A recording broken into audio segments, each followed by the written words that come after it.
살면서 때로는 지독한 장난처럼 느껴지는 순간들이 있습니다.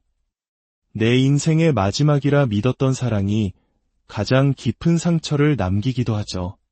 오늘 우리는 한때 모든 것을 잃었다고 생각했던 한 여성이 자신을 되찾고 단단하게 일어서는 과정을 담은 이야기에 귀를 기울여 보고자 합니다. 본격적인 이야기에 앞서 저희가 전해드리는 이야기가 여러분의 마음에 작은 울림을 준다면 좋아요와 구독으로 그 마음을 표현해 주시길 부탁드립니다.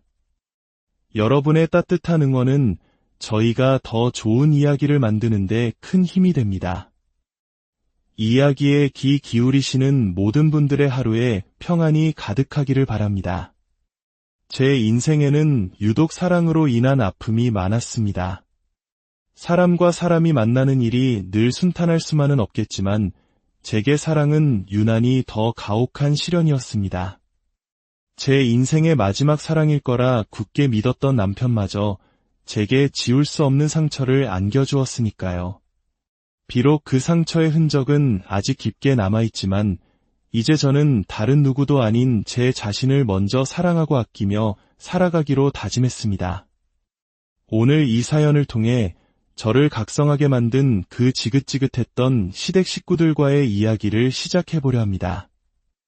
20대 시절 제게는 평생을 함께할 사람이라고 믿었던 사람이 있었습니다. 대학교 3학년 때 만나 무려 5년이라는 긴 시간 동안 연애를 했죠. 저와 동갑이었던 그 남자친구와 저는 20대의 절반을 꼬박 함께 보냈습니다. 그래서 당연히 우리의 30대, 그리고 그보다 더 먼 미래도 영원히 함께일 줄 알았습니다. 우리 이제 슬슬 결혼 준비해야 하지 않을까? 난 늦어도 29 전에는 결혼하고 싶어. 아이 낳을 것도 생각해야 하니까. 그래야지. 내가 취업만 하면 바로 양가 어른들 찾아뵙고 정식으로 인사드리자. 우리 부모님은 걱정 안 해도 돼. 아마 너를 마음에 쏙 들어 하실 거야. 그때만 해도 저희 둘 다 취업준비생이었기에 취업만 하면 바로 결혼하자는 말을 입에 달고 살았습니다. 그리고 몇 년 뒤 저와 남자친구 모두 그토록 원하던 회사에 합격하는 기쁨을 누렸습니다. 특히 남자친구는 기대했던 것보다 훨씬 좋은 연봉과 대우를 받으며 입사하게 되었죠. 약속대로 둘 다 번듯한 직장을 갖게 되었으니 이제 남은 것은 결혼뿐이라고 생각했습니다. 하지만 어느 순간부터 남자친구의 태도가 조금씩 달라지기 시작했습니다. 우리 부모님은 주말에 시간 괜찮으시대. 이참에 다음 주말에 바로 인사드리러 올래? 그리고 나도 언제쯤 너희 부모님 찾아뵈면 좋을지 알려줘. 갑자기 부모님은 우리 부모님 요즘 너무 바쁘셔서 시간을 뺄 수 있을지 모르겠네. 그래. 이제 결혼 준비하려면 상견례부터 해야지. 하루도 시간 내기 어려우신 거야. 남자친구는 제 질문에 행설수설하며 대답을 피하기 일쑤였습니다. 저는 그때부터 무언가 이상하다는 느낌을 받았습니다. 저희 부모님은 예비 사위를 대체 언제 볼 수 있는 거냐며 저를 재촉하셨고 제 마음은 점점 더 조급해졌습니다. 당신 요즘 왜 그렇게 바빠? 연락도 잘 안 되고 회사 야근은 당신이 다 하는 거야. 혹시 딴 여자 생긴 거니? 그게 무슨 소리야? 나한테 너뿐인 거 알잖아. 그냥 요즘 회사 적응하기가 힘들어서 그랬어. 제발 재촉 좀 그만해. 나 정말 숨막혀 죽을 것 같아. 그는 오히려 크게 화를 내며 저를 집착하는 여자로 몰아갔습니다. 이 사람과 함께라면 늘 행복할 줄만 알았는데 결혼이라는 큰 관문 앞에서 저희는 깊은 갈등을 겪게 된 것입니다. 그는 저와의 결혼을 계속 미루는 것을 넘어 만남 자체를 피하는 것처럼 보였습니다. 결국 저는 화를 참지 못하고 그가 합격했다는 회사 앞으로 직접 찾아갔습니다. 그날은 반차까지 내고 만나서 진지하게 이야기를 해봐야겠다고 결심했죠. 하지만 퇴근 시간이 지나도록 그는 나오지 않았습니다. 혹시나 길이 엇갈렸나 싶었지만 그 회사 출입구는 하나뿐이라 그럴 리도 없었습니다. 전화도 받지 않았죠. 한참 만에야 겨우 그와 연락이 닿았습니다. 당신 도대체 어디야? 전화는 왜 이렇게 안 받아? 나 지금 당신 회사 앞이야. 아직 퇴근 안 했어. 뭐? 우리 회사 앞이라고? 아, 미리 말하고 오지. 나 지금 지방 출장 중이야. 이렇게 말도 없이 찾아오면 어떡해? 진짜 해도 너무한다. 너, 남자친구는 또다시 저를 구질구질한 여자 취급하며 질색했습니다. 그런데 그때 그의 목소리 너머로 이상한 소리가 들려왔습니다. 게임 효과음 같기도 하고 사람들의 웃음소리가 섞여 들려왔죠. 분명 출장 중이라는 그의 말과는 전혀 어울리지 않는 소음이었습니다. 너 혹시 PC방이야? 뭐? PC방. 지금 출장 중이라니까. 진짜 내 의심은 끝도 없구나. 이만 끊어. 나 바빠. 전화를 끊어버린 그의 태도에 제 예리한 직감이 발동했습니다. 저는 평소 그가 즐겨 찾던 PC방으로 곧장 달려갔습니다. 그리고 그곳에서 늘어진 운동복 차림에 까치집 같은 머리를 한 남자친구를 발견했습니다. 제가 몰래 다가가 그의 헤드셋을 확 벗기자 저를 발견한 그는 기절할 듯이 놀라더군요. 그러더니 이내 상황 파악을 했는지 제 앞에 무릎을 꿇고 싹싹 빌기 시작했습니다. 미안해. 내가 사실대로 다 말할게. 사실 나 취업 못했어. 넌 당당하게 원하던 회사에 들어갔는데 나만 떨어졌다고 말하면 너무 자존심이 상할 것 같았어. 그래서 거짓말한 거야. 정말 미안해. 그동안 바쁜 척했던 것도 출장을 간다며 연락이 두절됐던 것도 모두 거짓말이었습니다. 저는 거대한 배신감에 휩싸여 그 자리에서 휘청거렸습니다. 차라리 나한테 취업이 안 됐으니 조금만 기다려달라고 솔직하게 말했다면 난 몇 년이고 기다렸을 거야. 그만큼 널 믿었으니까. 하지만 넌 그 최소한의 믿음마저 산산조각 내버렸어. 너랑 결혼하겠다고 설레던 내가 바보였지. 우리 2번 다시 보지 말자. 저는 그 자리에서 이별을 선언하고 PC방을 박차고 나왔습니다. 그는 저를 뒤쫓아 나오려다 다른 사람 의자에 걸려 넘어지며 바닥을 뒹굴고 있더군요. 저렇게 찌질한 인간과 결혼하겠다고 제 청춘을 바쳤던 지난 세월이 너무나 아깝게 느껴졌습니다. 그렇게 저는 파혼을 했고 그 상처가 너무 깊었던 탓에 무려 7년 동안 아무도 만나지 못했습니다. 그러다 보니 어느덧 제 나이는 30대 중반을 훌쩍 넘어가고 있었습니다. 주변 친구들은 늘 혼자인 저를 안타까워했지만 사람에 대한 제 불신은 쉽게 사라지지 않았습니다. 그러던 제 생일을 하루 앞둔 어느 날이었습니다. 늘 제 걱정을 해주던 친구에게서 전화가 걸려왔습니다. 은희야, 너 뭐해? 또 혼자 집에 있지? 그러지 말고 나와. 너 내일 생일이잖아. 내가 끝내주는 생일 선물 준비해뒀어. 나중에 나한테 엄청 고마워할걸. 친구는 제게 어떤 식당으로 오라고 했습니다. 마침 퇴근 후 별다른 약속이 없던 터라 저는 흔쾌히 그곳으로 향했습니다. 그런데 식당에 도착해보니 친구 옆에는 낯선 남자가 함께 앉아 있었습니다. 알고 보니 친구가 저를 위해 깜짝 소개팅 자리를 마련한 것이었습니다. 여기야, 은희야. 이쪽은 내가 말한 내 생일 선물. 솔직히 이만한 생일 선물이 어디 있냐. 친구는 제 어깨를 잡고 억지로 그 남자 옆에 앉혔습니다. 저는 몹시 당황했지만 남자는 미리 상황을 들었는지 여유롭게 웃으며 제게 인사를 건넸습니다. 안녕하세요. 처음 뵙겠습니다. 많이 놀라셨죠? 사실 은희 씨같이 좋은 분이 있다고 해서 제가 친구분께 소개해달라고 졸랐습니다. 그래도 이 정도면 꽤 괜찮은 생일 선물일 겁니다. 그는 유머러스하고 유쾌한 사람이었습니다.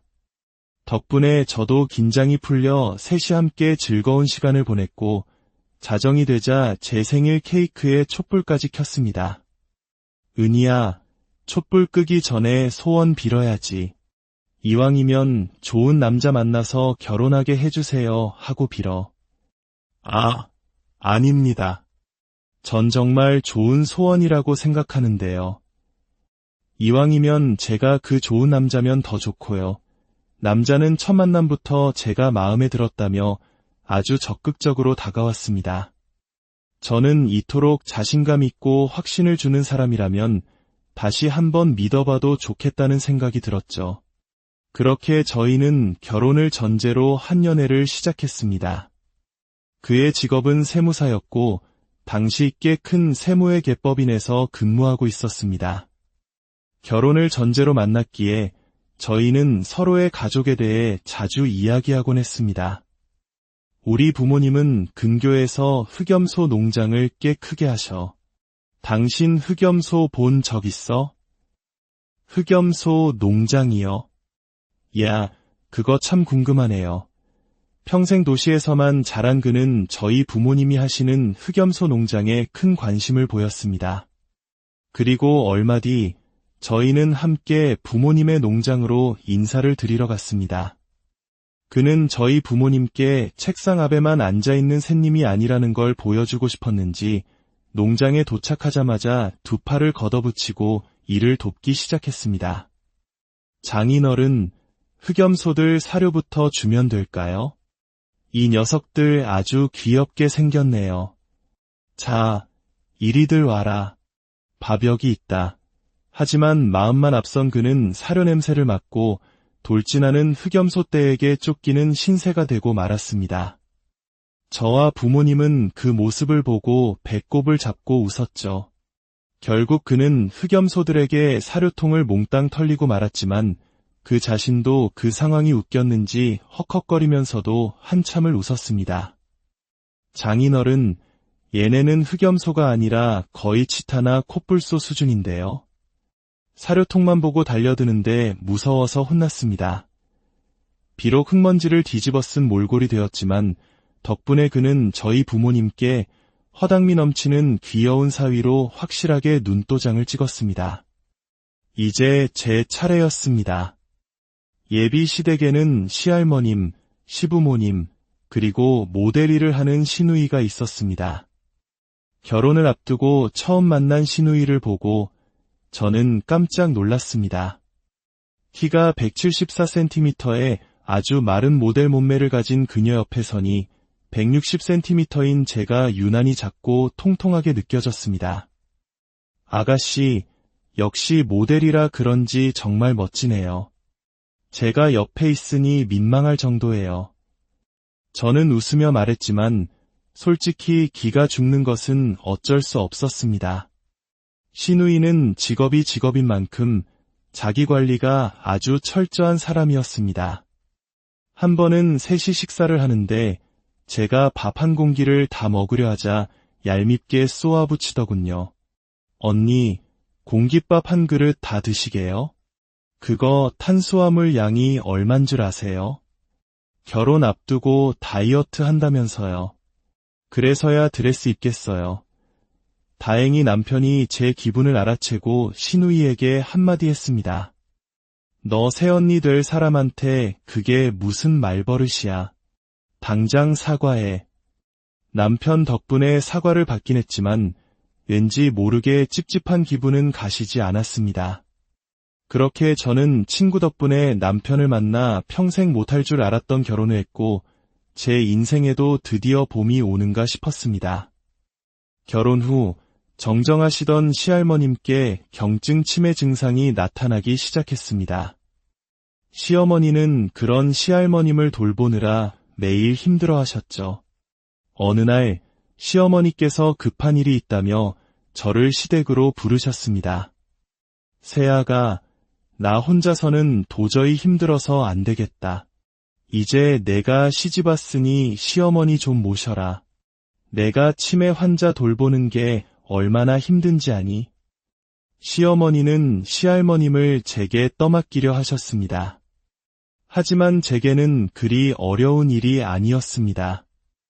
어릴 적부터 농장에서 어르신들과 어울려 지낸 경험이 많았기 때문입니다.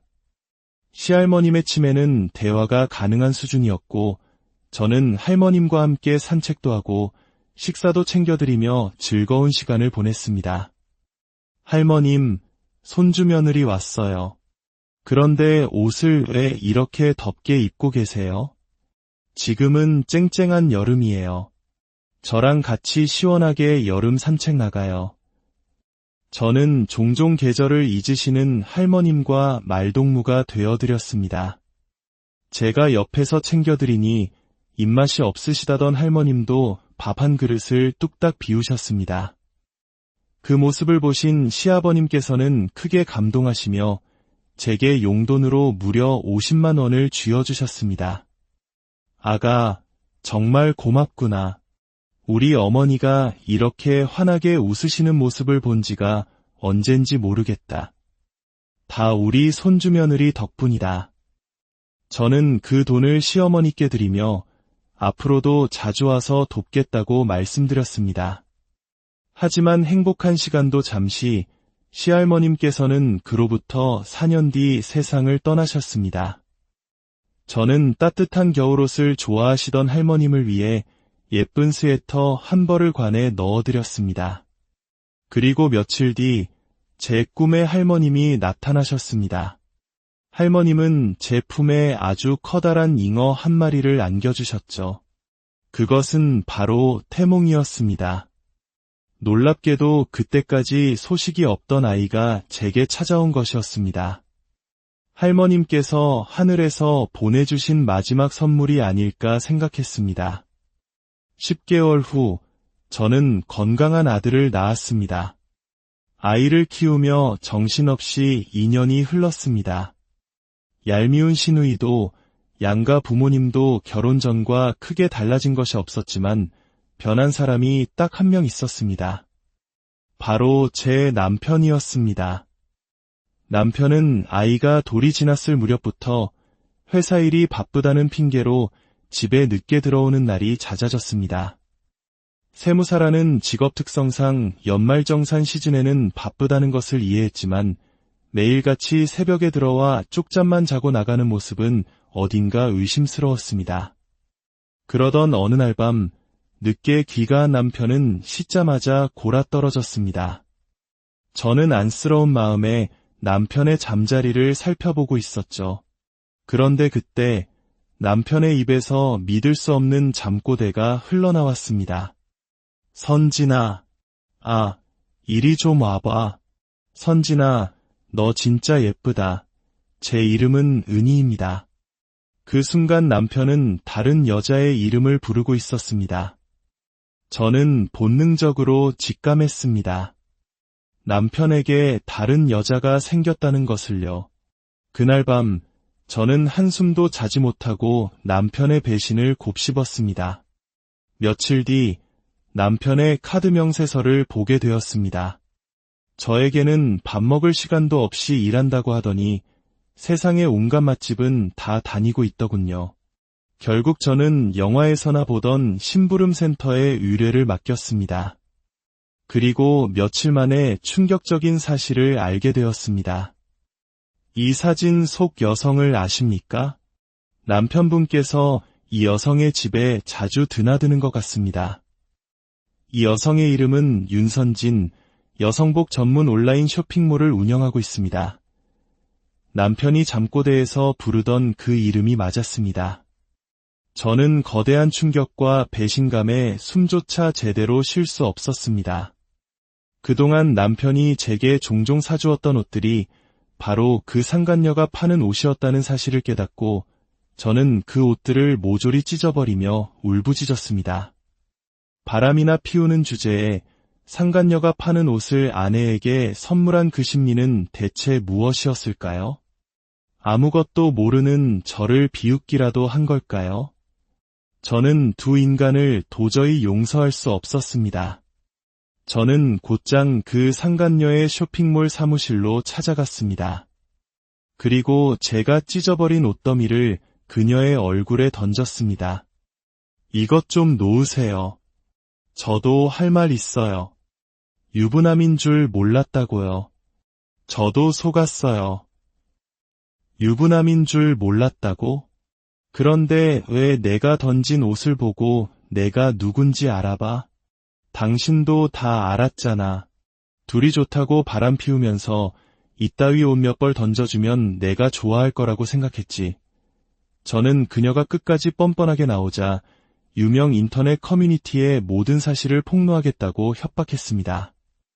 이거 보이지? 당신이 끝까지 인정 안 하면 나 이거 바로 올릴 거야.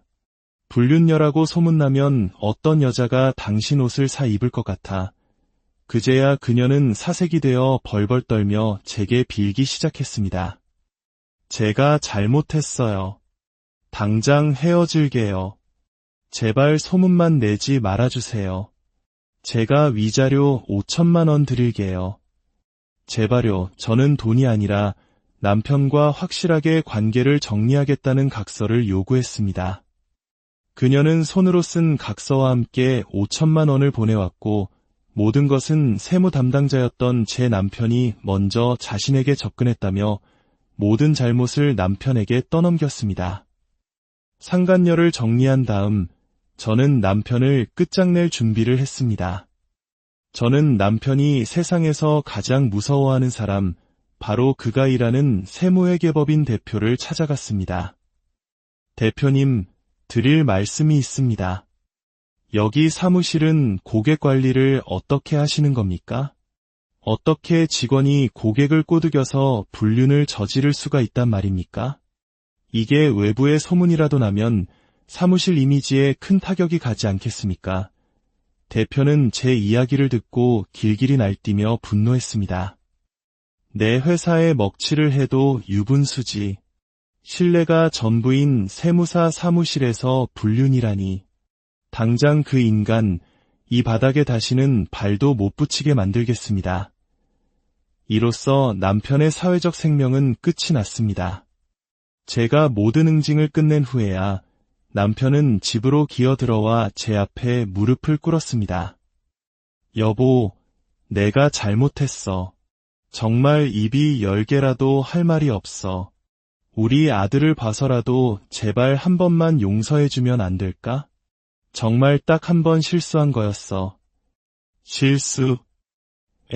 그 여자가 이제 안 만나주니까 이제 와서 나한테 다시 빌붙는 거야. 제 인생을 송두리째 흔들어 놓은 그 잔인한 배신 앞에서 저는 더 이상 망설이지 않았습니다. 지긋지긋했던 관계의 고리를 저는 제 손으로 깨끗하게 끊어냈습니다. 한 사람의 이야기는 여기서 끝이 났지만 이것은 끝이 아닌 새로운 시작일지도 모릅니다. 때로는 가장 깊은 절망 속에서 가장 강한 나를 발견하기도 하니까요. 이 이야기가 비슷한 아픔을 겪고 있는 누군가에게 살면서 때로는 지독한 장난처럼 느껴지는 순간들이 있습니다. 내 인생의 마지막이라 믿었던 사랑이 가장 깊은 상처를 남기기도 하죠. 오늘 우리는 한때 모든 것을 잃었다고 생각했던 한 여성이 자신을 되찾고 단단하게 일어서는 과정을 담은 이야기에 귀를 기울여 보고자 합니다. 본격적인 이야기에 앞서 저희가 전해드리는 이야기가 여러분의 마음에 작은 울림을 준다면 좋아요와 구독으로 그 마음을 표현해 주시길 부탁드립니다. 여러분의 따뜻한 응원은 저희가 더 좋은 이야기를 만드는데 큰 힘이 됩니다. 이야기에 귀 기울이시는 모든 분들의 하루에 평안이 가득하기를 바랍니다. 제 인생에는 유독 사랑으로 인한 아픔이 많았습니다. 사람과 사람이 만나는 일이 늘 순탄할 수만은 없겠지만 제게 사랑은 유난히 더 가혹한 시련이었습니다. 제 인생의 마지막 사랑일 거라 굳게 믿었던 남편마저 제게 지울 수 없는 상처를 안겨주었으니까요. 비록 그 상처의 흔적은 아직 깊게 남아있지만 이제 저는 다른 누구도 아닌 제 자신을 먼저 사랑하고 아끼며 살아가기로 다짐했습니다. 오늘 이 사연을 통해 저를 각성하게 만든 그 지긋지긋했던 시댁 식구들과의 이야기를 시작해보려 합니다. 20대 시절 제게는 평생을 함께할 사람이라고 믿었던 사람이 있었습니다. 대학교 3학년 때 만나 무려 5년이라는 긴 시간 동안 연애를 했죠. 저와 동갑이었던 그 남자친구와 저는 20대의 절반을 꼬박 함께 보냈습니다. 그래서 당연히 우리의 30대, 그리고 그보다 더 먼 미래도 영원히 함께일 줄 알았습니다. 우리 이제 슬슬 결혼 준비해야 하지 않을까? 난 늦어도 29 전에는 결혼하고 싶어. 아이 낳을 것도 생각해야 하니까. 그래야지. 내가 취업만 하면 바로 양가 어른들 찾아뵙고 정식으로 인사드리자. 우리 부모님은 걱정 안 해도 돼. 아마 너를 마음에 쏙 들어 하실 거야. 그때만 해도 저희 둘 다 취업준비생이었기에 취업만 하면 바로 결혼하자는 말을 입에 달고 살았습니다. 그리고 몇 년 뒤 저와 남자친구 모두 그토록 원하던 회사에 합격하는 기쁨을 누렸습니다. 특히 남자친구는 기대했던 것보다 훨씬 좋은 연봉과 대우를 받으며 입사하게 되었죠. 약속대로 둘 다 번듯한 직장을 갖게 되었으니 이제 남은 것은 결혼뿐이라고 생각했습니다. 하지만 어느 순간부터 남자친구의 태도가 조금씩 달라지기 시작했습니다. 우리 부모님은 주말에 시간 괜찮으시대. 이참에 다음 주말에 바로 인사드리러 올래? 그리고 나도 언제쯤 너희 부모님 찾아뵈면 좋을지 알려줘. 갑자기 부모님은 우리 부모님 요즘 너무 바쁘셔서 시간을 뺄 수 있을지 모르겠네. 그래. 이제 결혼 준비하려면 상견례부터 해야지. 하루도 시간 내기 어려우신 거야. 남자친구는 제 질문에 행설수설하며 대답을 피하기 일쑤였습니다. 저는 그때부터 무언가 이상하다는 느낌을 받았습니다. 저희 부모님은 예비 사위를 대체 언제 볼 수 있는 거냐며 저를 재촉하셨고 제 마음은 점점 더 조급해졌습니다. 당신 요즘 왜 그렇게 바빠? 연락도 잘 안 되고 회사 야근은 당신이 다 하는 거야. 혹시 딴 여자 생긴 거니? 그게 무슨 소리야? 나한테 너뿐인 거 알잖아. 그냥 요즘 회사 적응하기가 힘들어서 그랬어.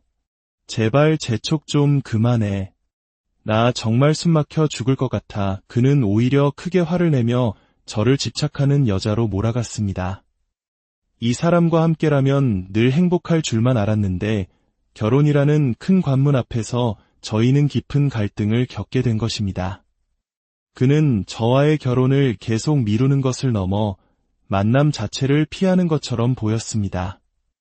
결국 저는 화를 참지 못하고 그가 합격했다는 회사 앞으로 직접 찾아갔습니다.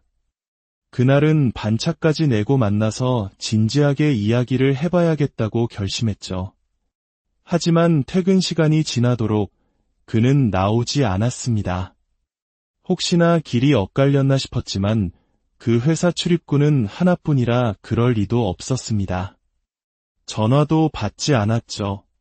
한참 만에야 겨우 그와 연락이 닿았습니다. 당신 도대체 어디야? 전화는 왜 이렇게 안 받아? 나 지금 당신 회사 앞이야. 아직 퇴근 안 했어? 뭐? 우리 회사 앞이라고? 아, 미리 말하고 오지. 나 지금 지방 출장 중이야. 이렇게 말도 없이 찾아오면 어떡해? 진짜 해도 너무한다. 너, 남자친구는 또다시 저를 구질구질한 여자 취급하며 질색했습니다. 그런데 그때 그의 목소리 너머로 이상한 소리가 들려왔습니다. 게임 효과음 같기도 하고 사람들의 웃음소리가 섞여 들려왔죠. 분명 출장 중이라는 그의 말과는 전혀 어울리지 않는 소음이었습니다. 너 혹시 PC방이야? 뭐? PC방. 지금 출장 중이라니까. 진짜 내 의심은 끝도 없구나. 이만 끊어. 나 바빠. 전화를 끊어버린 그의 태도에 제 예리한 직감이 발동했습니다. 저는 평소 그가 즐겨 찾던 PC방으로 곧장 달려갔습니다.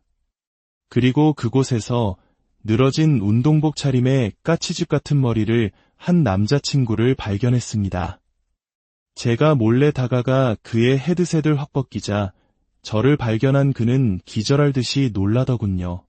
그러더니 이내 상황 파악을 했는지 제 앞에 무릎을 꿇고 싹싹 빌기 시작했습니다. 미안해. 내가 사실대로 다 말할게. 사실 나 취업 못했어. 넌 당당하게 원하던 회사에 들어갔는데 나만 떨어졌다고 말하면 너무 자존심이 상할 것 같았어.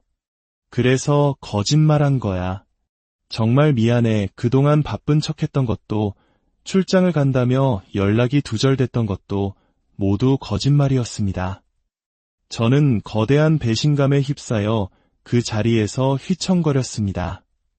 차라리 나한테 취업이 안 됐으니 조금만 기다려달라고 솔직하게 말했다면 난 몇 년이고 기다렸을 거야. 그만큼 널 믿었으니까.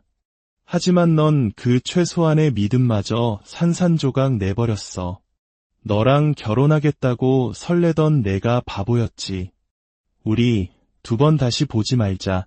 저는 그 자리에서 이별을 선언하고 PC방을 박차고 나왔습니다. 그는 저를 뒤쫓아 나오려다 다른 사람 의자에 걸려 넘어지며 바닥을 뒹굴고 있더군요. 저렇게 찌질한 인간과 결혼하겠다고 제 청춘을 바쳤던 지난 세월이 너무나 아깝게 느껴졌습니다. 그렇게 저는 파혼을 했고 그 상처가 너무 깊었던 탓에 무려 7년 동안 아무도 만나지 못했습니다. 그러다 보니 어느덧 제 나이는 30대 중반을 훌쩍 넘어가고 있었습니다. 주변 친구들은 늘 혼자인 저를 안타까워했지만 사람에 대한 제 불신은 쉽게 사라지지 않았습니다. 그러던 제 생일을 하루 앞둔 어느 날이었습니다. 늘 제 걱정을 해주던 친구에게서 전화가 걸려왔습니다. 은희야, 너 뭐해? 또 혼자 집에 있지? 그러지 말고 나와. 너 내일 생일이잖아. 내가 끝내주는 생일 선물 준비해뒀어. 나중에 나한테 엄청 고마워할걸. 친구는 제게 어떤 식당으로 오라고 했습니다. 마침 퇴근 후 별다른 약속이 없던 터라 저는 흔쾌히 그곳으로 향했습니다. 그런데 식당에 도착해보니 친구 옆에는 낯선 남자가 함께 앉아 있었습니다. 알고 보니 친구가 저를 위해 깜짝 소개팅 자리를 마련한 것이었습니다. 여기야, 은희야. 이쪽은 내가 말한 내 생일 선물. 솔직히 이만한 생일 선물이 어디 있냐. 친구는 제 어깨를 잡고 억지로 그 남자 옆에 앉혔습니다. 저는 몹시 당황했지만 남자는 미리 상황을 들었는지 여유롭게 웃으며 제게 인사를 건넸습니다. 안녕하세요. 처음 뵙겠습니다. 많이 놀라셨죠? 사실 은희 씨같이 좋은 분이 있다고 해서 제가 친구분께 소개해달라고 졸랐습니다. 그래도 이 정도면 꽤 괜찮은 생일 선물일 겁니다. 그는 유머러스하고 유쾌한 사람이었습니다. 덕분에 저도 긴장이 풀려 셋이 함께 즐거운 시간을 보냈고 자정이 되자 제 생일 케이크에 촛불까지 켰습니다. 은희야, 촛불 끄기 전에 소원 빌어야지. 이왕이면 좋은 남자 만나서 결혼하게 해주세요 하고 빌어. 아, 아닙니다. 전 정말 좋은 소원이라고 생각하는데요. 이왕이면 제가 그 좋은 남자면 더 좋고요. 남자는 첫 만남부터 제가 마음에 들었다며 아주 적극적으로 다가왔습니다. 저는 이토록 자신감 있고 확신을 주는 사람이라면 다시 한번 믿어봐도 좋겠다는 생각이 들었죠. 그렇게 저희는 결혼을 전제로 한 연애를 시작했습니다. 그의 직업은 세무사였고 당시 꽤 큰 세무회 계법인에서 근무하고 있었습니다. 결혼을 전제로 만났기에 저희는 서로의 가족에 대해 자주 이야기하곤 했습니다. 우리 부모님은 근교에서 흑염소 농장을 꽤 크게 하셔. 당신 흑염소 본 적 있어? 흑염소 농장이요? 야, 그거 참 궁금하네요. 평생 도시에서만 자란 그는 저희 부모님이 하시는 흑염소 농장에 큰 관심을 보였습니다. 그리고 얼마 뒤 저희는 함께 부모님의 농장으로 인사를 드리러 갔습니다. 그는 저희 부모님께 책상 앞에만 앉아있는 새님이 아니라는 걸 보여주고 싶었는지 농장에 도착하자마자 두 팔을 걷어붙이고 일을 돕기 시작했습니다. 장인어른, 흑염소들 사료부터 주면 될까요? 이 녀석들 아주 귀엽게 생겼네요. 자, 이리들 와라. 밥여기 있다. 하지만 마음만 앞선 그는 사료 냄새를 맡고 돌진하는 흑염소 떼에게 쫓기는 신세가 되고 말았습니다. 저와 부모님은 그 모습을 보고 배꼽을 잡고 웃었죠. 결국 그는 흑염소들에게 사료통을 몽땅 털리고 말았지만 그 자신도 그 상황이 웃겼는지 헉헉거리면서도 한참을 웃었습니다. 장인어른, 얘네는 흑염소가 아니라 거의 치타나 콧불소 수준인데요. 사료통만 보고 달려드는데 무서워서 혼났습니다.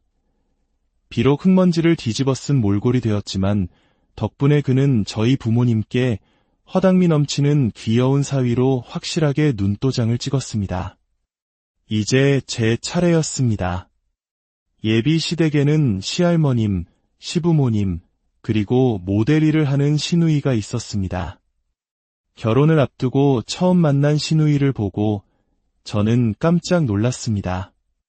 키가 174cm에 아주 마른 모델 몸매를 가진 그녀 옆에 서니 160cm인 제가 유난히 작고 통통하게 느껴졌습니다. 아가씨, 역시 모델이라 그런지 정말 멋지네요. 제가 옆에 있으니 민망할 정도예요. 저는 웃으며 말했지만 솔직히 기가 죽는 것은 어쩔 수 없었습니다. 시누이는 직업이 직업인 만큼 자기 관리가 아주 철저한 사람이었습니다. 한 번은 셋이 식사를 하는데 제가 밥 한 공기를 다 먹으려 하자 얄밉게 쏘아붙이더군요. 언니, 공깃밥 한 그릇 다 드시게요? 그거 탄수화물 양이 얼만 줄 아세요? 결혼 앞두고 다이어트 한다면서요. 그래서야 드레스 입겠어요. 다행히 남편이 제 기분을 알아채고 시누이에게 한마디 했습니다. 너 새언니 될 사람한테 그게 무슨 말버릇이야. 당장 사과해. 남편 덕분에 사과를 받긴 했지만 왠지 모르게 찝찝한 기분은 가시지 않았습니다. 그렇게 저는 친구 덕분에 남편을 만나 평생 못할 줄 알았던 결혼을 했고 제 인생에도 드디어 봄이 오는가 싶었습니다. 결혼 후 정정하시던 시할머님께 경증 치매 증상이 나타나기 시작했습니다. 시어머니는 그런 시할머님을 돌보느라 매일 힘들어하셨죠. 어느 날 시어머니께서 급한 일이 있다며 저를 시댁으로 부르셨습니다. 새아가, 나 혼자서는 도저히 힘들어서 안 되겠다. 이제 내가 시집 왔으니 시어머니 좀 모셔라.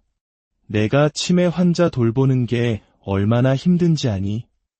시어머니는 시할머님을 제게 떠맡기려 하셨습니다.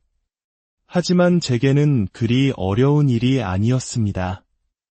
어릴 적부터 농장에서 어르신들과 어울려 지낸 경험이 많았기 때문입니다. 시할머님의 치매는 대화가 가능한 수준이었고 저는 할머님과 함께 산책도 하고 식사도 챙겨드리며 즐거운 시간을 보냈습니다. 할머님, 손주 며느리 왔어요. 그런데 옷을 왜 이렇게 덥게 입고 계세요? 지금은 쨍쨍한 여름이에요. 저랑 같이 시원하게 여름 산책 나가요. 저는 종종 계절을 잊으시는 할머님과 말동무가 되어드렸습니다. 제가 옆에서 챙겨드리니 입맛이 없으시다던 할머님도 밥 한 그릇을 뚝딱 비우셨습니다. 그 모습을 보신 시아버님께서는 크게 감동하시며 제게 용돈으로 무려 50만 원을 쥐어주셨습니다. 아가, 정말 고맙구나. 우리 어머니가 이렇게 환하게 웃으시는 모습을 본 지가 언젠지 모르겠다. 다 우리 손주 며느리 덕분이다. 저는 그 돈을 시어머니께 드리며 앞으로도 자주 와서 돕겠다고 말씀드렸습니다.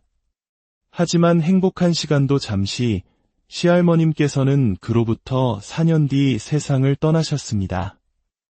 저는 따뜻한 겨울옷을 좋아하시던 할머님을 위해 예쁜 스웨터 한 벌을 관에 넣어드렸습니다.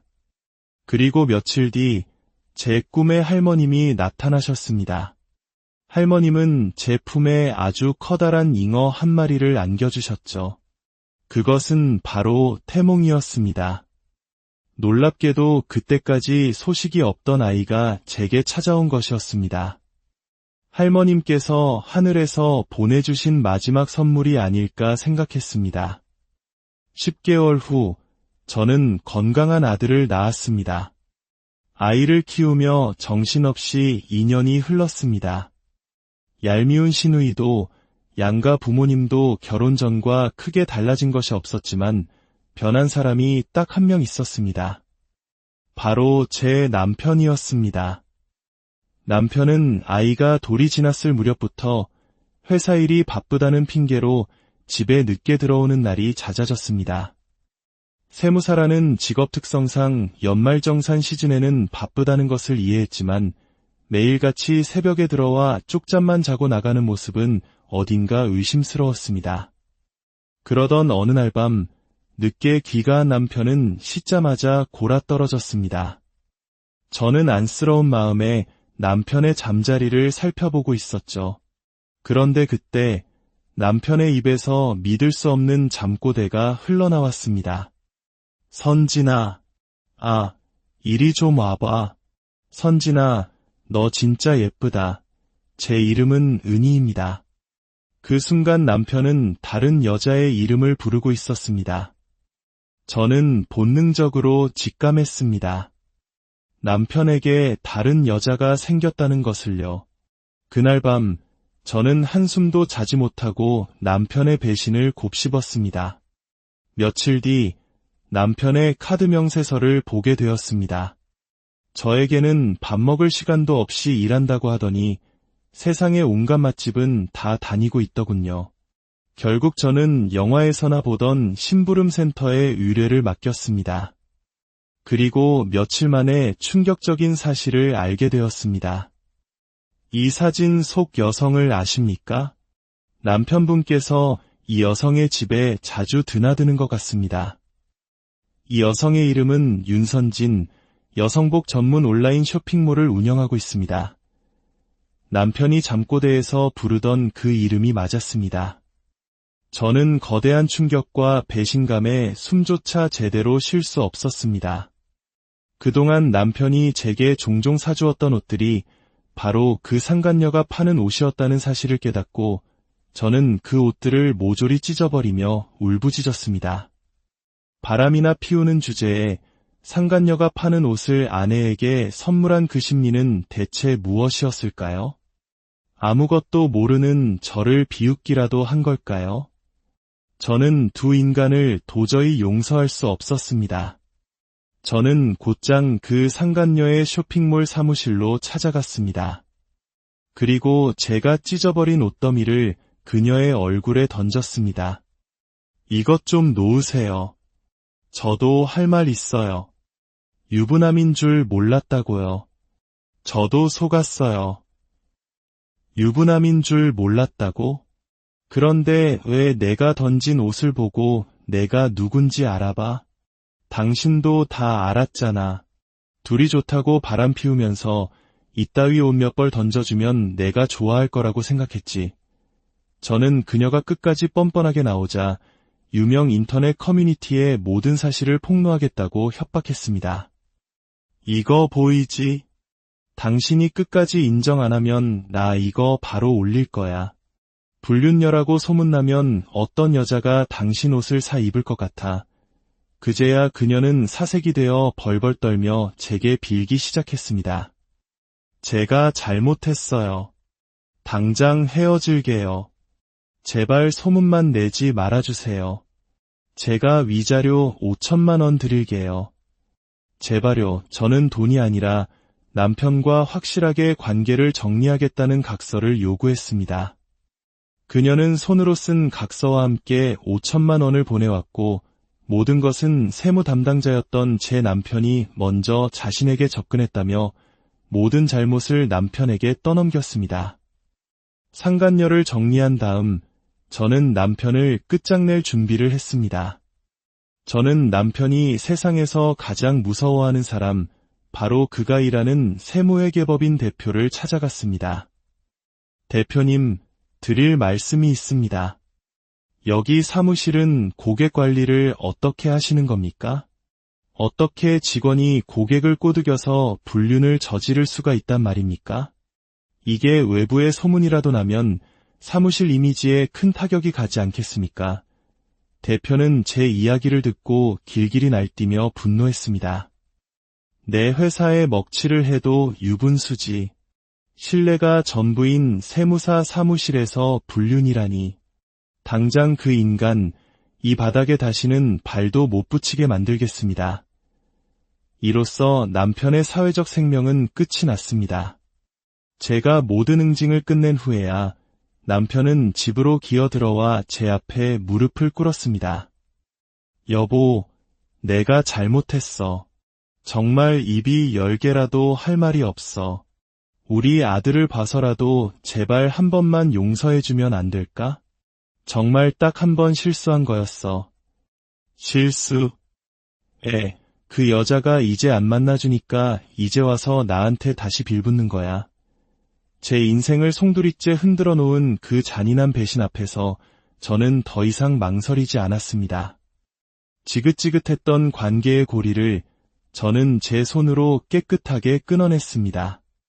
한 사람의 이야기는 여기서 끝이 났지만 이것은 끝이 아닌 새로운 시작일지도 모릅니다.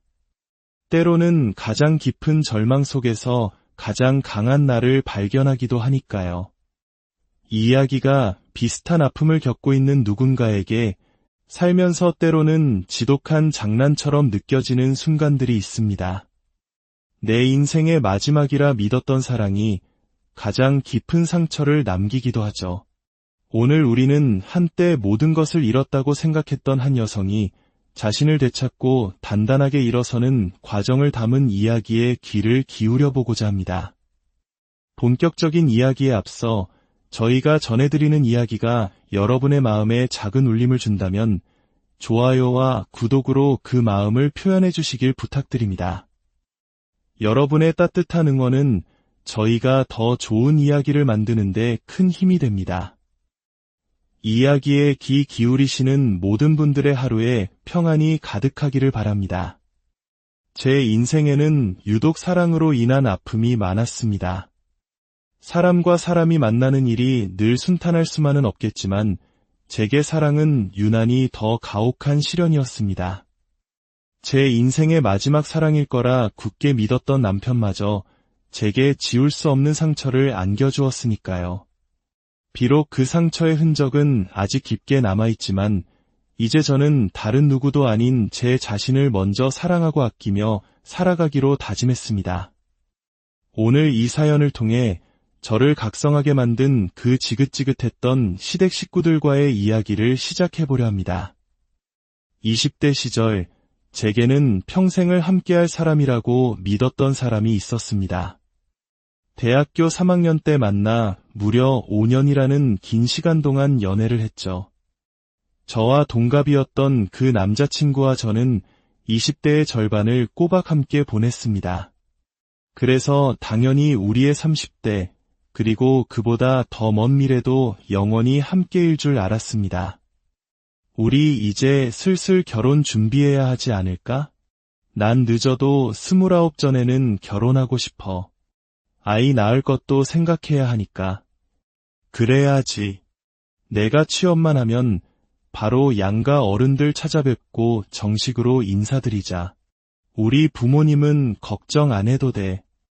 아마 너를 마음에 쏙 들어 하실 거야. 그때만 해도 저희 둘 다 취업준비생이었기에 취업만 하면 바로 결혼하자는 말을 입에 달고 살았습니다. 그리고 몇 년 뒤 저와 남자친구 모두 그토록 원하던 회사에 합격하는 기쁨을 누렸습니다. 특히 남자친구는 기대했던 것보다 훨씬 좋은 연봉과 대우를 받으며 입사하게 되었죠. 약속대로 둘 다 번듯한 직장을 갖게 되었으니 이제 남은 것은 결혼뿐이라고 생각했습니다. 하지만 어느 순간부터 남자친구의 태도가 조금씩 달라지기 시작했습니다. 우리 부모님은 주말에 시간 괜찮으시대. 이참에 다음 주말에 바로 인사드리러 올래? 그리고 나도 언제쯤 너희 부모님 찾아뵈면 좋을지 알려줘. 갑자기 부모님은 우리 부모님 요즘 너무 바쁘셔서 시간을 뺄 수 있을지 모르겠네. 그래. 이제 결혼 준비하려면 상견례부터 해야지. 하루도 시간 내기 어려우신 거야. 남자친구는 제 질문에 행설수설하며 대답을 피하기 일쑤였습니다. 저는 그때부터 무언가 이상하다는 느낌을 받았습니다. 저희 부모님은 예비 사위를 대체 언제 볼 수 있는 거냐며 저를 재촉하셨고 제 마음은 점점 더 조급해졌습니다. 당신 요즘 왜 그렇게 바빠?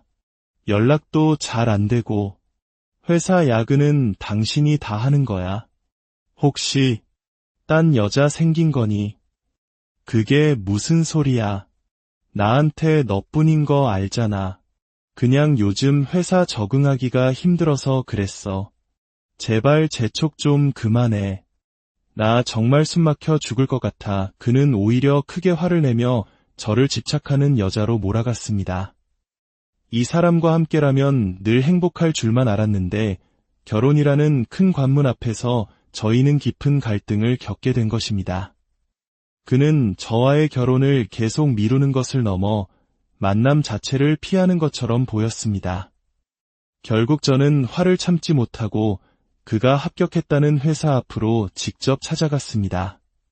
그날은 반차까지 내고 만나서 진지하게 이야기를 해봐야겠다고 결심했죠. 하지만 퇴근 시간이 지나도록 그는 나오지 않았습니다. 혹시나 길이 엇갈렸나 싶었지만 그 회사 출입구는 하나뿐이라 그럴 리도 없었습니다. 전화도 받지 않았죠. 한참 만에야 겨우 그와 연락이 닿았습니다. 당신 도대체 어디야? 전화는 왜 이렇게 안 받아? 나 지금 당신 회사 앞이야. 아직 퇴근 안 했어? 뭐? 우리 회사 앞이라고? 아, 미리 말하고 오지. 나 지금 지방 출장 중이야. 이렇게 말도 없이 찾아오면 어떡해? 진짜 해도 너무한다. 남자친구는 또다시 저를 구질구질한 여자 취급하며 질색했습니다. 그런데 그때 그의 목소리 너머로 이상한 소리가 들려왔습니다. 게임 효과음 같기도 하고 사람들의 웃음소리가 섞여 들려왔죠. 분명 출장 중이라는 그의 말과는 전혀 어울리지 않는 소음이었습니다. 너 혹시 PC방이야? 뭐? PC방. 지금 출장 중이라니까. 진짜 내 의심은 끝도 없구나. 이만 끊어. 나 바빠. 전화를 끊어버린 그의 태도에 제 예리한 직감이 발동했습니다. 저는 평소 그가 즐겨 찾던 PC방으로 곧장 달려갔습니다. 그리고 그곳에서 늘어진 운동복 차림에 까치집 같은 머리를 한 남자친구를 발견했습니다. 제가 몰래 다가가 그의 헤드셋을 확 벗기자 저를 발견한 그는 기절할 듯이 놀라더군요. 그러더니 이내 상황 파악을 했는지 제 앞에 무릎을 꿇고 싹싹 빌기 시작했습니다. 미안해. 내가 사실대로 다 말할게. 사실 나 취업 못했어. 넌 당당하게 원하던 회사에 들어갔는데 나만 떨어졌다고 말하면 너무 자존심이 상할 것 같았어. 그래서 거짓말한 거야. 정말 미안해. 그동안 바쁜 척했던 것도 출장을 간다며 연락이 두절됐던 것도 모두 거짓말이었습니다. 저는 거대한 배신감에 휩싸여 그 자리에서 휘청거렸습니다. 차라리 나한테 취업이 안 됐으니 조금만 기다려달라고 솔직하게 말했다면 난 몇 년이고 기다렸을 거야. 그만큼 널 믿었으니까. 하지만 넌 그 최소한의 믿음마저 산산조각 내버렸어. 너랑 결혼하겠다고 설레던 내가 바보였지. 우리 2번 다시 보지 말자. 저는 그 자리에서 이별을 선언하고 PC방을 박차고 나왔습니다. 그는 저를 뒤쫓아 나오려다 다른 사람 의자에 걸려 넘어지며 바닥을 뒹굴고 있더군요. 저렇게 찌질한 인간과 결혼하겠다고 제 청춘을 바쳤던 지난 세월이 너무나 아깝게 느껴졌습니다. 그렇게 저는 파혼을 했고 그 상처가 너무 깊었던 탓에 무려 7년 동안 아무도 만나지 못했습니다. 그러다 보니 어느덧 제 나이는 30대 중반을 훌쩍 넘어가고 있었습니다. 주변 친구들은 늘 혼자인 저를 안타까워했지만 사람에 대한 제 불신은 쉽게 사라지지 않았습니다. 그러던 제 생일을 하루 앞둔 어느 날이었습니다. 늘 제 걱정을 해주던 친구에게서 전화가 걸려왔습니다. 은희야, 너 뭐해? 또 혼자 집에 있지? 그러지 말고 나와. 너 내일 생일이잖아. 내가 끝내주는 생일 선물 준비해뒀어. 나중에 나한테 엄청 고마워할걸. 친구는 제게 어떤 식당으로 오라고 했습니다. 마침 퇴근 후 별다른 약속이 없던 터라 저는 흔쾌히 그곳으로 향했습니다. 그런데 식당에 도착해보니 친구 옆에는 낯선 남자가 함께 앉아 있었습니다. 알고 보니 친구가 저를 위해 깜짝 소개팅 자리를 마련한 것이었습니다. 여기야, 은희야. 이쪽은 내가 말한 내 생일 선물. 솔직히 이만한 생일 선물이 어디 있냐. 친구는 제 어깨를 잡고 억지로 그 남자 옆에 앉혔습니다. 저는 몹시 당황했지만 남자는 미리 상황을 들었는지 여유롭게 웃으며 제게 인사를 건넸습니다. 안녕하세요. 처음 뵙겠습니다. 많이 놀라셨죠? 사실 은희 씨같이 좋은 분이 있다고 해서 제가 친구분께 소개해달라고 졸랐습니다. 그래도 이 정도면 꽤 괜찮은 생일 선물일 겁니다. 그는 유머러스하고 유쾌한 사람이었습니다. 덕분에 저도 긴장이 풀려 셋이 함께 즐거운 시간을 보냈고 자정이 되자 제 생일 케이크에 촛불까지 켰습니다. 은희야, 촛불 끄기 전에 소원 빌어야지. 이왕이면 좋은 남자 만나서 결혼하게 해주세요 하고 빌어. 아, 아닙니다. 전 정말 좋은 소원이라고 생각하는데요. 이왕이면 제가 그 좋은 남자면 더 좋고요. 남자는 첫 만남부터 제가 마음에 들었다며 아주 적극적으로 다가왔습니다. 저는 이토록 자신감 있고 확신을 주는 사람이라면 다시 한번 믿어봐도 좋겠다는 생각이 들었죠. 그렇게 저희는 결혼을 전제로 한 연애를 시작했습니다. 그의 직업은 세무사였고 당시 꽤 큰 세무회 개법인에서 근무하고 있었습니다. 결혼을 전제로 만났기에 저희는 서로의 가족에 대해 자주 이야기하곤 했습니다. 우리 부모님은 근교에서 흑염소 농장을 꽤 크게 하셔. 당신 흑염소 본 적 있어? 흑염소 농장이요? 야, 그거 참 궁금하네요.